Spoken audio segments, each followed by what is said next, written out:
भगवान के एक भक्त हुए जिसका नाम था नामदेव। एक बार वो मंदिर में गए, तो मंदिर में गए तो बहुत सारे लोग ऐसे होते हैं जिसे चप्पल चोरी होने का बहुत डर लगता है। वो सोचते हैं कि कहीं हमारा चप्पल ना चोरी हो जाए। तो भगवान पे जितना ध्यान देते हैं उससे ज्यादा उनका ध्यान चप्पल पर रहता है। तो उसने सोचा क्या करे, तो चप्पल को जो है माला बना के अपने गले में पहन लिया और वो चले गए मंदिर में। क्यों? क्योंकि नामदेव जी ने एक भक्त को देखा कि वो भगवान की पूजा कैसे कर रहा है। कहा मंदिर के बाहर चप्पल खोला है और मंदिर में गया है और भगवान की आरती कर रहा है। कहा त्वमेव माता, तो भगवान को दिखाता है, फिर पीछे मुड़ता है। कहा अच्छा पिता त्वमेव, कहा ये चप्पल को अपना पिताजी बता रहा है, तो गड़बड़ होगी। फिर कहते हैं त्वमेव बंधुस च सखा त्वमेव, और सखा के समय फिर चप्पल की तरफ मुड़ गया। त्वमेव विद्या द्रविणम त्वमेव, का ओ हो, इनका धन संपत्ति चप्पल में ही बसता है। का त्वमेव सर्वम मम देव देव, अपना देवता भी चप्पल को ही बना रहा। और आरती छोड़ के तुरंत आया और चप्पल पहन के घर भागा। क्यों? अच्छा, कुछ दिन पहले एक जगह 2-4 लोगों की चप्पल चोरी हो गई। तो कोई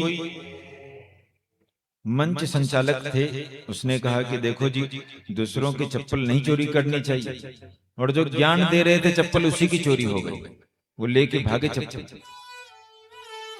अच्छा देखिए, कभी कभी ऐसा हो जाता है, लेकिन नामदेव जी ने सोचा हमें इन चीजों से बाहर आना पड़ेगा, तो चप्पल को अपने गले में पहन लिया।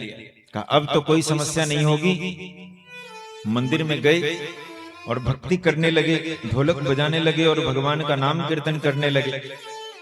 लेकिन जब नाम संकीर्तन करते हैं तो वो माला बराबर हिलती है। सोचा अब क्या करें, तो उनको निकालकर अपने कमर में बांध लिया। कहा अब तो नहीं गिरेगी, बिल्कुल टाइट बांधा बेल्ट के जैसे। लेकिन इतने जोर से कीर्तन में मग्न हो गए कि वो चप्पल की जो माला थी टूटी और मंदिर में गिरी। पुजारी आया, उसने 2-3 तमाचा लगा दिया वहां। राम राम राम, ये पूजा करने आए कि यहाँ चप्पल लेके चप्पल गिरा रहे। अब नामदेव जी नाराज हो गए। उसने कहा कि मैं तो भगवान की आराधना में लगा था, ये क्या हो गया।